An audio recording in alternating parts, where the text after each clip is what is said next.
Country Reeves needs to rebound from what was a terrible season.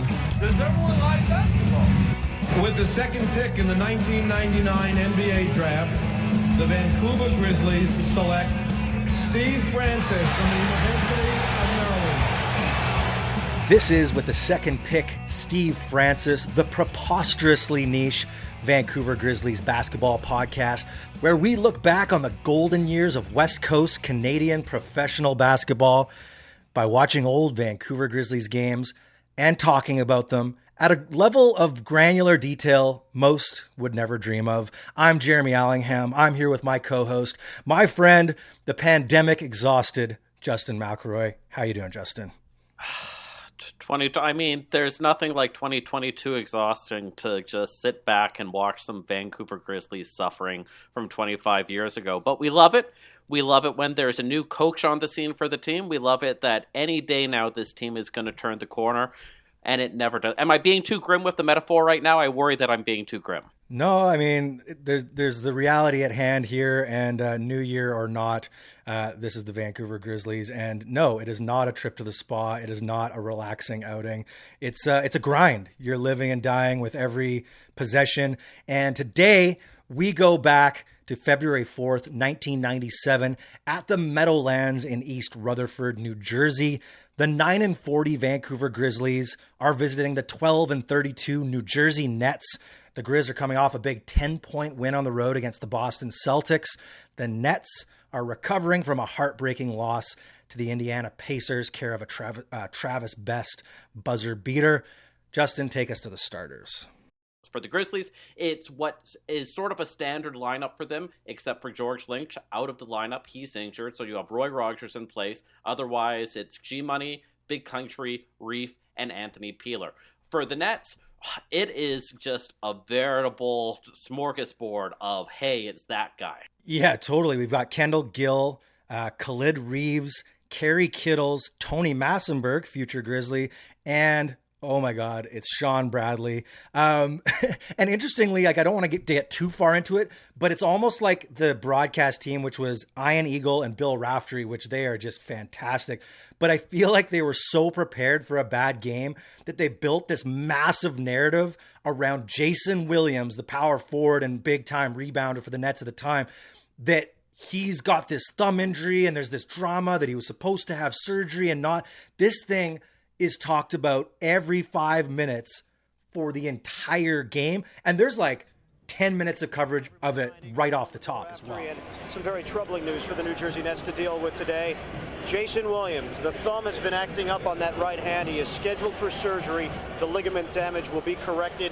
Monday is the scheduled surgery. Knowing Jason the way that we do, he's volatile. He changes his mind an awful lot, so you don't quite know if that surgery will happen on Monday. But as of right now, Jason claims he's going to do it. I looked at the stats because I did not remember him being this good this year, and in fact it's the next year that he's an all-star for the Nets. But yeah, he brings a lot of heart to the team, a lot of energy, and it's one of those things when you're playing out a mediocre season as the Nets are, you try and find things as a broadcast game after game to raise it up in case it is a boring game. But in the first quarter, it's not boring. It is high scoring for both teams. They're both going at it. They're both making a lot of shots, and the Grizzlies are making more of them. We get a couple nice times where Reef kicks out to Reeves for a long two.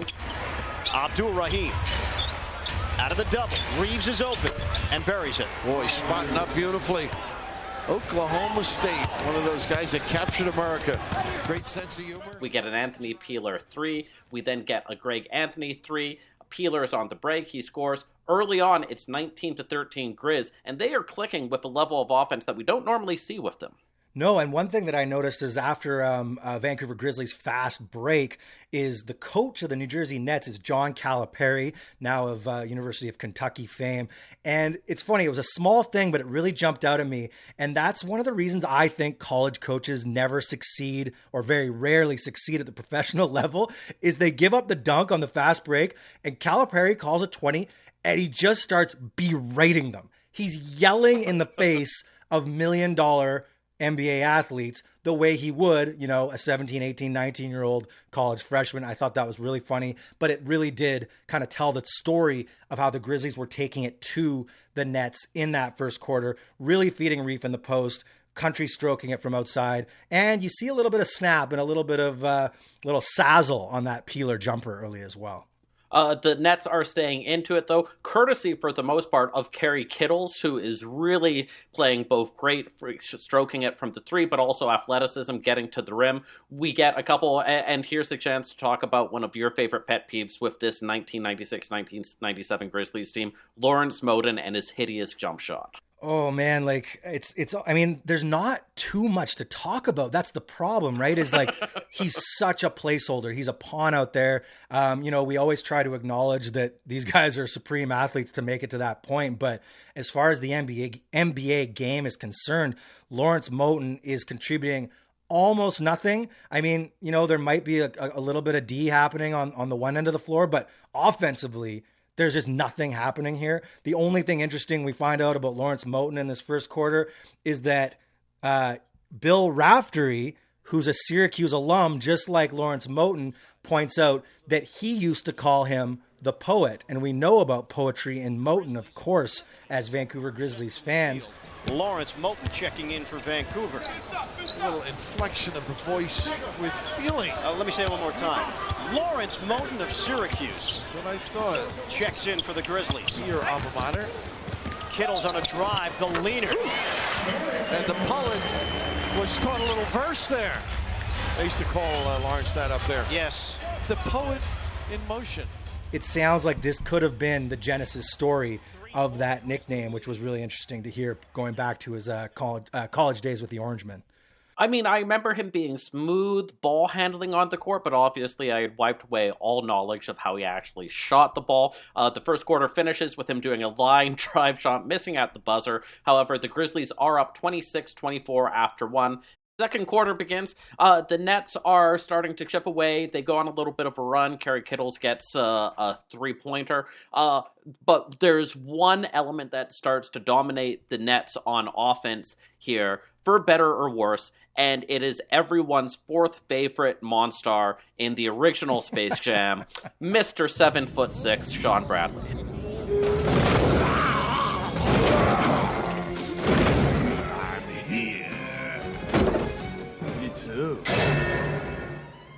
That hurt. What are these guys? Well, remember the tiny aliens I told you about?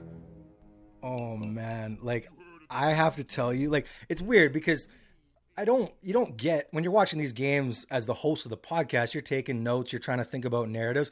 You don't get mad very often, but it is such a displeasure to watch Sean Bradley play basketball. It's just awful. Like, he's so awkward. He's so thin. There's nothing simple about his game either. Like, he posts up like 15 feet out and does like 3 spin moves and a fadeaway when you're like, dude, you're 7'6". Get as close as you can to the rim and try and do that. He's 1 for 7 in the first half, and it's just a joke. Like you kind of just go, how can this guy, the story changes in a bit in the second half, and we'll talk about that. But at that point, I'm just going like, is this just this old school thing where it's just like, well, he's a tall man, we must continue to try to make him an NBA basketball player like they did with like Merson and guys like this, right? Like, but he sucks shit in this first half, and it was aggravating to watch. It's funny, and watching that, I was like, I know he's not this bad. I know he's stiff. He's not this stiff. I know that he's not a great shooter. I know that also that he's not this awkward, because he did play for a long time in the NBA and was a decent rotation player, but he is not feeling it here in the second quarter. A lot of the Nets, frankly, are not either, but they're getting a lot of offensive rebounds, getting a lot of second chances, and the other key net that we need to talk about in this game, who is really pushing the play for them, is Kerry Kittles. Oh, Curry Kittles, according to Bill Raftery. I kept going, I'm like, wait, Curry is Dell in this game? What's going on? This was Curry in the open floor, slithering with the smooch late. No, he's talking about Kerry Kittles, of course, the rookie for the New Jersey Nets, drafted after Sharif, that draft. And he looks awesome. He is so fast. He's knifing through the defense. He's making tough leaners and floaters. He's stroking it from deep. Gill on a lead for Kittles, splitting defenders, banking it home. What a move! Wow! Save that one! Oh, was that gorgeous penetration. Confidence. Kind of, because he's so skinny, he reminded me of Tyrese Halliburton, but then he's so explosive that I thought he was kind of a mix between Halliburton and Ja Morant in some ways. Like, he really did have that like nice, quick first step. He's got quick hands on defense. Like, speaking of, like we talked about Reef and kind of potential that never really came through, like Kerry Kittle, same thing. Like, he looked amazing, though he could be one of those stories because he was drafted as a senior. Like, he comes into the league as like, hey, this is me at my kind of like finished level of athleticism. I'm not quite sure. And, you know, the starring role in a bad team too, right? So he gets lots more touches than he might on a good team, but he looks great. And he has 18 in the first half. 18, and he is the fulcrum point for the Nets in this first half. In this second quarter, particularly, they score 36 points in the second, and we'll talk about this in the second half, but the Grizzlies D, it's not exactly there. They're not tight up against people. They're not doubling when they need to. There's just a lot of open spaces. So even though the Grizzlies are still getting lots of points, they have 52 at the end of the second quarter. The Nets have 60. Anthony Peeler with 17. Otherwise, one of the big highlights for us in this second quarter is we get our first sighting of a Grizzly mainstay. That's right. We had a little Chili Pete Chilcutt. Pete Chilcutt, dangerous from long range. Just into the game. You're right. He lights it up from out there. Shows his face. And I was like, here we go. Let's enjoy the ride, people. Unfortunately, only 3 minutes. And I honestly didn't notice him do anything. But we do take great pride in mentioning all of the bit players for the Vancouver Grizzlies. And one other thing I wanted to talk about was because it's a running theme and we don't get too much Roy Rogers on the Vancouver Grizzlies for much longer, we got really tired of Roy Rogers' cowboy jokes. And Ian Eagle preempts Bill Raftery and says, you're not going to make any of those trigger jokes, are you? And he goes, no. But then proceeds to make about 7 Roy Rogers country music like comparisons and goes like, they're Roy Rogers in tune. You can't help yourself, can you? They can't help themselves with this Roy Rogers thing. It's unbelievable, man. I mean, there's only so many things you can latch on for the opposition team, I guess, especially when they're as puted as the Grizzlies. It is 60-52 for the Nets at the half. On to the third quarter, and the second quarter is about the Nets dominating. The third quarter is also about the Nets dominating. And now we suddenly have Sean Bradley, the 7'6" phenom, turning it on. He gets a giant dunk. He gets a layup on the break. And most importantly, he is grabbing so many offensive rebounds because the Grizzlies, bless their heart, cannot get a defensive rebound for the life of them. Bradley, the hook, drains it. We have not seen that from the middle that often. That's not a bad weapon in there. Elevate a little bit. Yeah, he plays, I mean, much to my chagrin, he plays way better in the second half. He comes alive. He ends up with 16 points, 16 boards, and 4 blocks. And, I mean, he shoots 8 for 22. Like, he put up 22 shots and shot 36%. So, I mean, it's not like it was a gorgeous performance, but I think it really was because he went from a 0 in the first half and it was pretty close. And that's where this massive Nets lead comes in, is kind of him, because Kendall Gill was playing well. Kerry Kittles was already playing well. Tony Massenberg was playing quite well as well, and Jason Williams in relief of Jason Williams. And it really was that hole, that 0 at center that was keeping them close to the Grizzlies. Then Bradley turns it on in the third quarter, and they go on an immediate 15-5 run. And that puts them up, I believe, 18 at one point. And this game 75-57. Yeah. So the game is pretty much out of reach, and it was kind of a flurry of Sean Bradley dunk, layup, block, kind of just getting in the middle of things. They're just not, they're so, and you know, we love country, we love Reef. They are being soft here in the post. And on offense, The offense is basically ground to a halt. They're not getting it into reef at all. The only thing that is working for them is Anthony Peeler is having one of those games where he always has the confidence. We know that. He'll shoot from everywhere. But it's going in at this game. Even they're down 18, but he tries chipping away a little bit. He gets a nice three. Peeler. The pull-up for three. Book it. He gets fouled, gets 2 free throws. He's the only one having a spark at this point. Yeah, and we should also, I want to talk quickly about the Bradley stuff. Like, let's call a spade here. Like, Country has a decent game, 20-7 on 9 of 19, but like, you can't have your first overall pick from 2 years before getting dominated by Sean Bradley. Like, that's just, that can't happen, and that's what was happening. Like Country's got the weight on him, he's got the strength on him, and he's not holding his own, and he's letting the guy get the best of him, and that's no good.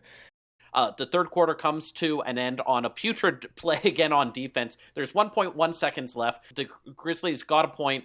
The Nets are throwing it in from their own baseline, and it's a wide open cross-court pass right to Gill. He's fouled right at the bucket. 2 easy points for them. It goes from a 10-point deficit to a 12-point deficit. Nets are up 87-75. And interesting, just on that foul thing, it really spoke of the quality of these two teams. First, Sean Bradley fouls Aaron Williams 100 feet from the basket. Then Aaron Williams turns around and fouls Gill. And you're just like, guys, you can't be giving up 3 points like that with 1 second left in a quarter. But they do, because Vancouver, it's 87-75 for New Jersey. A fourth quarter begins, and the Grizzlies down by 12, and they never really push away from that too much. But the one player, again, still bringing it, Anthony Peeler. He gets a 3 with a hand in his face. Then a couple minutes later, he gets a facial right on Bradley. 14-point cushion. Peeler on the baseline. Challenging Bradley. He went up high for the slam. Well, in hockey, you might call it a face-off after he jammed that. He gave a little peek at Sean Bradley. That's a facelift. That was incredible. Uplifting if you're a Grizzly fan. But right here, Sean just posterizes him. That was really unexpected because he's only 6'4". Like, I'm thinking he's going to just kind of like use the body to fend off Bradley on one side and do like a right-handed layup.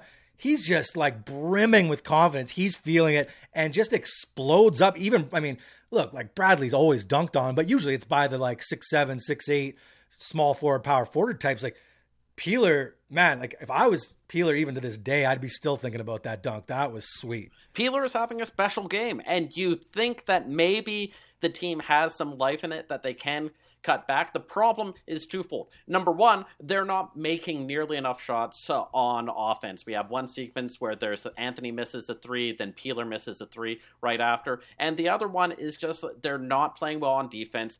Bradley gets an offensive rebound and a bucket at one point. Gill gets an easy layup. There's just too many easy shots for the Nets that the Grizzlies are giving up. Yeah, and it's interesting. We got one stat from the announcers that when the Grizzlies allow more than 95 points this season, they're 0-28. 0-28. AP has 9 points in the last 5 minutes, and he's basically the only reason that, like, it's weird because the final score, it's only 6, right? It's 111 to 105. Yeah. But it's not actually that close of a basketball game. It's really only Peeler drilling all these shots, and then he gets fouled a bunch in the last couple minutes as well. That makes it, you can kind of hear the announcers go like, oh, actually this might be a game, but it never quite got there. But Anthony Peeler looked unbelievable. He looked like, if that's someone who could do that on a pseudo or semi-consistent basis, that's someone who might be getting some all-star votes. Well, and that's why he stayed in the league for so long. There was always the potential with Peeler that he could go off for a 40-point game. This was his 40-point game. Peeler's got a chance to crack the 40-point plateau. 39 points for Anthony Peeler. 60 seconds remaining. Peeler's got 40. 107-100. And in fact, the Grizzlies do get a little bit close at the end. Reef makes it 2. They cut it down to 5 points. But then there's about 35 seconds left in the game. You have to foul. The Grizzlies, for whatever reason, take 10 seconds to foul, really limiting their opportunities. Then again, Anthony gets a 3-pointer, cuts it to 4. They then take another 3 seconds off the clock to foul again. It's just not good management. Thank God they changed the coach. Because clearly it was the coach's fault that they were doing stupid shit in the waning moments of games where they could have actually made a difference. That one, like, those are the ones that I just don't like. Is it because fouling on purpose is such an unnatural act to the game of basketball that players can't be like, oh, we're down 7 with 37 seconds left. Like, we got to make this a free throw shooting contest or it's over. And they're like, waiting. And the announcers are like, 107, 102, 27 seconds left. Well, the Grizzlies foul. No, they're not. They're going to play it out. Boy, this is, wow, why not do it right away? They lost about 11 seconds almost, right? Yep. From when they got control of the ball. Shot clock was down to 13. Nets got it into the and then he waits till 20 and does it. And you're like, they just, you've defeated the entire purpose. You rolled the clock down and gave them free throws. It should be one or the other. Oh, this season we've been saying we want to see why the Grizzlies managed to win less games in season 2 compared to season 1. We saw a lot of reasons why in this one game. Poor defense, poor clock management, being soft, not having any good guards that can really penetrate. Final score 111-105. Jeremy, your 3 stars for the game. Yeah, let's do a little 3 stars action. I mean, indisputably for me, Kerry Kittles is the best player in this game. What's his line? He ends up with 32, which I believe is a career high, 8 boards, 6 assists, 3 steals on 50% shooting. My second star has to go to AP because he is absolutely dominant. And then, you know what? I think the third star has to go to the winning team. So I would actually say, and we didn't talk much about him, but Kendall Gill, 25 points, 9 boards, 4 assists, and a block. And he played good D against the bigger opponents. He looked good out there. Yeah, no, I mean, I'd have to agree with your first 2 choices. We didn't talk a lot about him after the first quarter, but for third star, I'm going to go with Reef. It was a quiet 9 for 17, 24 points and 11 rebounds, but 5 assists as well. Really solid game for him. The problem, as always, he just needed more support. And, 40 points from Peeler today, great. There was just not enough. You look at Lee Mayberry, 0 for 1 in 18 minutes. Chris Robinson, 0 for 2 in 16 minutes. So it just not the support that the Grizzlies needed. A constant lament with this team. And with that,